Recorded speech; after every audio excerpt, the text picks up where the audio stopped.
Sir నమస్కారం sir. నమస్తే అండి. సార్ విజయ్ దేవరకొండ గారి 'కింగ్డమ్' సినిమా ఇది పాన్ ఇండియన్ సినిమా అని అందరూ అనుకున్నారు కానీ ఇప్పుడు తెలుగులోనే ఇక్కడ తెలుగు రాష్ట్రాల్లోనే థియేట్రికల్ రిలీజ్ ఉంది. మిగతా లాంగ్వేజ్ ఓటీటీ ప్లాట్‌ఫామ్ లోనే రిలీజ్ అవుతున్నట్టుగా తెలుస్తుంది. ఓన్లీ తెలుగు అండ్ తమిళ్ అనుకుంటాను. ఈ 2 రాష్ట్రాల్లోనే థియేట్రికల్ రిలీజ్. మిగతా అంతా కూడా లాంగ్వేజ్‌లో అన్ని కూడా ఓటీటీ. సో అంతకుముందు 'నాని' గారి హిట్ సినిమా కూడా ఇదే జరిగింది. ఎందుకు ఈ వ్యూహాన్ని పాటిస్తున్నారంటే ఇప్పుడు విజయ్ దేవరకొండ గారికి బాలీవుడ్ లో కూడా మంచి మార్కెట్ అయితే ఏర్పడింది. సో దాన్ని క్యాష్ చేసుకోవచ్చు కదా అని కూడా అభిమానుల నుంచి వస్తుంది. మరి దీనికి వెనకాల ఉన్న వ్యూహం ఏంటి సార్? మీరేం చెప్తారు? అంటే థియేట్రికల్ రైట్స్ అమ్మకాలు వేగంగా జరిగితే ముందుకు వెళ్ళటం జరుగుతుంది. లేదంటే కనుక ఓటీటీకి ఇచ్చినటువంటి అగ్రిమెంట్ ప్రకారం అండర్స్టాండింగ్ తో వెళ్లాల్సి వస్తుంది. అలా నెట్ఫ్లిక్స్ తో ఒక అవగాహనకు వచ్చున్నారు వీళ్ళు ఆల్రెడీ.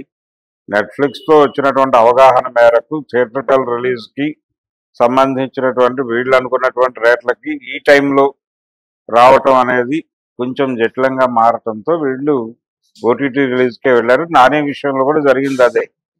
ఫైనల్ గా అది ఓటీటీలో అన్ని లాంగ్వేజెస్ లోనూ రిలీజ్ అయింది. OTT pan India market. అంటే ఇప్పుడు సినిమా అనేది థియేటర్ కంటే కూడా ఓటీటీ ప్రాధాన్యత పెరిగింది.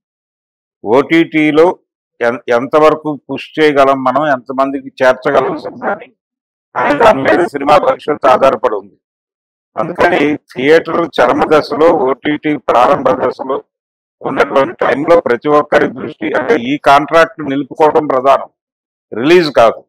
థియేటర్కల్ రిలీజ్ అనేది తెలుగులో రిలీజ్ అవుతుంది కాబట్టి తెలుగులోను సౌత్ ఇండియన్ లాంగ్వేజెస్ లోను 2-3 భాషల్లో రిలీజ్ అవుతోంది కాబట్టి అలాగే కర్ణాటక మార్కెట్ లో కూడా స్ట్రైట్ గానే రిలీజ్ అవుతుంది.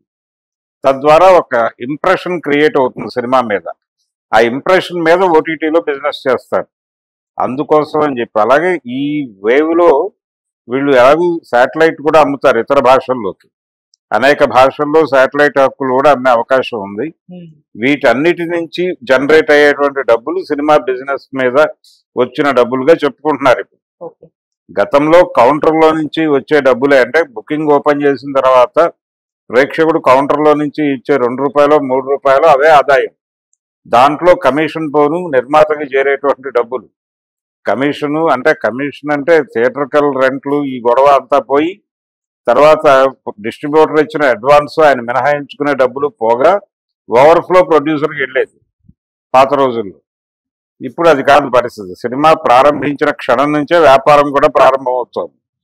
అంటే వీళ్ళు చేసే ఈవెంట్ల హక్కుల అమ్మకాలు కూడా 3-4 స్టేజ్ల్లో చేస్తున్నారు. శాటిలైట్కి అమ్ముతున్నారు, ఓటీటీలకి అమ్ముతున్నారు పెద్ద సినిమా అయితే. ఇలా రకరకాల ప్రాంతాల్లో రకరకాలుగా వ్యాపారాలు చేసుకుంటూ సినిమా మొదటి దగ్గర నుంచి దాని మీద ఇన్కమ్ జనరేట్ చేయడం అనే కార్యక్రమం జరుగుతోంది. అందులో భాగంగానే ఇప్పుడు అగ్రిమెంట్లు చేసుకున్నారు వీళ్ళు ఆల్రెడీ. ఓటీటీలతో చేసుకున్న అగ్రిమెంట్ని వైలేట్ చేసే పరిస్థితి ఉత్పన్నం అయితే ఇతర వ్యవహారాలకు వెళ్ళటం కన్నా, థియేట్రికల్ రిలీజ్కి వెళ్ళటం కన్నా వీళ్ళ అగ్రిమెంట్తో ట్రావెల్ అవటమే బెటర్ అనేటువంటి పరిస్థితికి వచ్చేసింది ఇండస్ట్రీ. దానికి ఉదాహరణ ఇప్పుడు 'కింగ్డమ్' సినిమా. ఆ పరిస్థితుల్లో అది ఓటీటీలో వచ్చేస్తోంది. సో ఈ ప్రోగ్రామ్ అన్ని సినిమాలకి వర్తిస్తుంది, దీనికి ఒకదానికే కాదు. ఈ సినిమా ద్వారా ఒక మార్కెట్ క్రియేట్ అవుతుంది అనుకుందాం. విజయ్ దేవరకొండకి క్రియేట్ అయిన తర్వాత నెక్స్ట్ పిక్చర్కి అక్కడ బయర్స్ థియేటర్కల్ రిలీజ్ కూడా ఎవరన్నా ఇన్ టైంలో రెస్పాండ్ అయ్యి వస్తే, అంటే వీళ్ళు ప్లానింగ్ షెడ్యూల్ ప్రకారం అన్ని చోట్ల వ్యాపారం జరిగిపోతే రిలీజ్ చేసేసుకుంటారు. దానికి అభ్యంతరాలు ఏం లేవు. అక్కడ ఉన్న అభ్యంతరం వల్ల ఏ టైం అయితే వీళ్ళు చెప్పారో ఆ అగ్రిమెంట్ ప్రకారం ఆ టైంకి అయిపోవాలన్నీ. కాకపోతే ఉన్నదాంతో రిలీజ్ పెట్టేసుకుని లేని దానికోసం ఓటీటీకి వెళ్ళిపోవటం. ఇది ఒక జనరల్ నిబంధనగా మారిపోయినటువంటి సందర్భంలోనే ఇప్పుడు 'కింగ్డమ్' అనే సినిమా అది హిందీలో ఓటీటీలో చూడొచ్చు.